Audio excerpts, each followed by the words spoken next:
First நான் ஃபெயிலியர்லேருந்து start பண்ணேன்னு சொல்லணும். ஒரு முயற்சி வந்து கைவிடாமல் பண்ணிகிட்டே இருங்க, நிச்சயமாக சக்ஸஸ் கிடைக்கும். He is the textbook definition of determination and dedication அப்படின்னு சொல்லுவேன். ப்ராப்பர் கைடன்ஸ் இல்லாதனால அப்ளிகேஷன் என்னால் சரியாக போட முடியாதனால ப்ரிப்பேர் பண்ணியும் 2 months கழிச்சு அப்ளிகேஷன் ஸ்டேட்டஸ் வரும்போது ரிஜெக்ட் ஆகிடுச்சு. சுபாஷ் சந்தர் போஸ் நினைவாகத்தான் வந்து சுபாஷ்னு சொல்லி பேர் வச்சேன். Essay post அப்படின்றது I would say it is just a beginning for him. ஃபெயிலியர்ஸை பார்த்து கிவ் அப் பண்ணக்கூடாது. சர்க்கம்ஸ்டன்ஸ் வந்து நம்மளை சுற்றி வந்து சேஞ்ச் ஆகிட்டே தான் இருக்கும். ஓகே, ஹலோ ஆல், என் பேர் சுபாஷுங்க.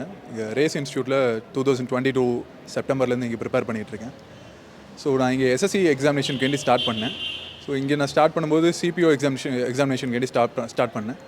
அது எனக்கு ஸ்டார்ட் பண்ணும்போது எனக்கு ஒரு ப்ராப்பர் கைடன்ஸ் இல்லாதனால அப்ளிகேஷன் என்னால் சரியாக போட முடியாதனால ப்ரிப்பேர் பண்ணியும் 2 months கழிச்சு அப்ளிகேஷன் ஸ்டேட்டஸ் வரும்போது ரிஜெக்ட் ஆகிடுச்சு. ஸோ ஃபஸ்ட்டே நான் ஃபெயிலியர்லேருந்து ஸ்டார்ட் பண்ணேன்னு சொல்லணும். அதுக்கப்புறம் சிஜிஎல் ஒரு 7 மார்க்கில் வந்து கிளியர் பண்ண முடியல, மிஸ் ஆகிடுச்சு. அதுக்கப்புறம் லைனாக அடுத்தடுத்த எக்ஸாம்ஸ் எழுதினேன். ஐபி எக்ஸாம் எழுதினேன், இன்டெலிஜென்ஸ் பியூரோ. ஸோ அது கிளியர் ஆகி இன்டர்வியூவில் Tier 2 கிளியர் ஆகி இன்டர்வியூவில் வந்துட்டு மெரிட் லிஸ்ட் வரல.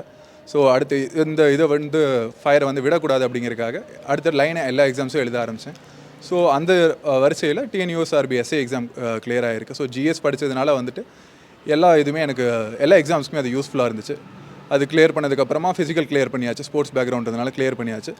அதுக்கப்புறம் இன்டர்வியூக்கு வந்து நல்ல கைடன்ஸ் கொடுத்தாங்க. இங்கே ஸ்டார்டிங்லேருந்தே தீனா சாரோட கைடன்ஸில் படித்தேன். அதுக்கப்புறம் பாலா சாரோட கைடன்ஸ், அதுக்கப்புறம் இப்போ ஆனந்த் சாரோட கைடன்ஸில் படிச்சுட்டு இருக்கேன். அடுத்த எக்ஸாம்ஸ்க்காக படிச்சுட்டு இருக்கேன். இப்போ ப்ரிப்பேர் பண்ணுறவங்களுக்கு நான் சொல்கிற விஷயம் என்னென்னா, ஃபெயிலியர்ஸை பார்த்து கிவ் அப் பண்ணக்கூடாது. சர்க்கம்ஸ்டன்ஸ் வந்து நம்மளை சுற்றி வந்து சேஞ்ச் ஆகிட்டே தான் இருக்கும். ஸோ நம்ம வந்து இரஸ்பெக்டிவ் ஆஃப் த சர்க்கம்ஸ்டன்ஸ் நம்ம வந்து கிவ் அப் பண்ணாமல் படிச்சுக்கிட்டே இருக்கணும்.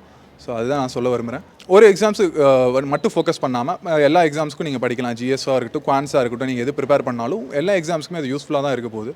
அதனால் நீங்கள் ஒரு எக்ஸாம்ஸ்க்கு மட்டும் ட்ரை பண்ணாமல் எல்லா எக்ஸாம்ஸ்க்கும் நீங்கள் கொடுத்தீங்கன்னா, நான் இன்ஃபேக்ட் சொல்ல போனால் ஹோம் மினிஸ்ட்ரி ஐபி எக்ஸாம்லாம் வந்து அப்படி தான் கிளியர் ஆச்சு. ஜஸ்ட் நேம் சேக் தான் அட்டன் பண்ண போனேன். பட் அது கிளியர் ஆகி சக்ஸஸ்ஃபுல்லாக வந்துட்டு ஃபைனல் மெரிட் லிஸ்ட்டில் மட்டும் தான் போயிடுச்சு. இன்டர்வியூ வரைக்கும் செலக்ட் ஆயாச்சு. ஸோ அந்த மாதிரி தான் கிவ் அப் பண்ணாமல் படிச்சிங்கன்னா நீங்கள் அஃப்கோர்ஸ் சக்ஸஸ் பண்ணலாம். Nothing is impossible. என்னோட அப்பா, என்னோட அம்மா, என்னோட அக்கா இருக்காங்க, 3 பேரும். ஸோ எனக்கு ஃபைனான்ஷியலி என்னை கவர் அப் பண்ணிக்கிட்டதே இவங்க தான். எனக்கு எமோஷனல் சப்போர்ட்டும் இவங்க தான். ஸோ அப்ஸ் அண்ட் டவுன்ஸ் வந்து பர்சனல் லைஃப்பில் வரும்போதும் எனக்கு என்னோடய சிஸ்டர்லேருந்து என் அப்பா அம்மா எல்லாருமே எனக்கு சப்போர்ட்டிவாக இருந்திருக்காங்க.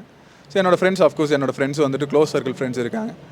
எல்லாருமே எனக்கு சப்போர்ட்டாக இருந்தாங்க. லைக் நான் ரொம்ப ஹேண்ட் பிக் பண்ணதுனால, பீப்புள் வந்து ஹேண்ட் பிக் பண்ணி எடுத்துக்கிட்டனால, ஃப்ரெண்ட்ஸ் சர்க்கிளை வந்து எடுத்துக்கிட்டதுனால எனக்கு ரொம்பவுமே சப்போர்ட்டிவாக இருந்தாங்க. ஸோ படிக்கும்போது ரொம்ப இன்டெலெக்டாக, ரொம்ப அகடமிக்லி வெல்வர்ஸ்டாக இருக்கிற பசங்களை நம்ம செலக்ட் பண்ணுறது, ஃப்ரெண்ட்ஸ் சர்க்கிளில் செலக்ட் பண்ணுறது எவ்வளோ முக்கியமோ, அதே டைமில் பாசிட்டிவான பீப்புளை வந்து செலக்ட் பண்ணுறது ரொம்ப முக்கியமாக இருக்கும். ஸோ அதில் நான் ரொம்ப கேர்ஃபுல்லாக இருந்ததுனால எனக்கு டவுன்ஸ் வரும்போது என் ஃப்ரெண்ட்ஸ் வந்து எனக்கு கவர் அப் பண்ணிட்டாங்க. ஸோ அதுதான் நான் சொல்ல விரும்புகிறேன். கிவ் அப் பண்ணாமல் படிங்க, நத்திங் இஸ் இம்பாசிபிள். அகெயின் ரொம்ப ட்ரை பண்ணி கஷ்டப்பட்டு அப்படி படித்து தான் இந்தளவுக்கு வந்திருக்கிறாப்புல.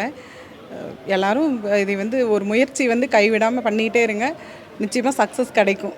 நான் பையனுக்கு சுபாஷ் சந்தர் போஸ் நினைவாகத்தான் வந்து சுபாஷ்னு சொல்லி பேர் வச்சேன்.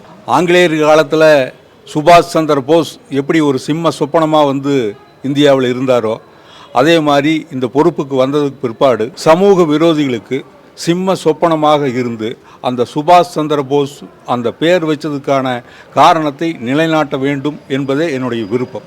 தம்பி பற்றி சொல்லணுன்னா, அவன் கம்ப்ளீட்டாக சின்ன வயசுலேருந்தே ஸ்போர்ட்ஸ், மார்ஷியல் ஆர்ட்ஸ் அந்த மாதிரி ஃபிசிக்கலான ஆக்டிவாக இருந்த ஒரு ஆள். ஸோ ஸ்டடீஸில் வர்றப்போ ஃபிசிக்கலாக அவன் எவ்வளோ ஸ்ட்ராங்கோ அதே அளவுக்கு மென்டலாகவும் ஸ்ட்ராங்காக இருந்து, என்ன கேட்டால் he is the text book definition of determination and dedication அப்படின்னு சொல்லுவேன். ஸோ அதை தான் அவன் ப்ரூவ் பண்ணியிருக்கான். இன்றைக்கி TNPSCயில் எஸ்ஐ போஸ்ட் அப்படின்றது I would say it is just a beginning for him. He has a long way to go.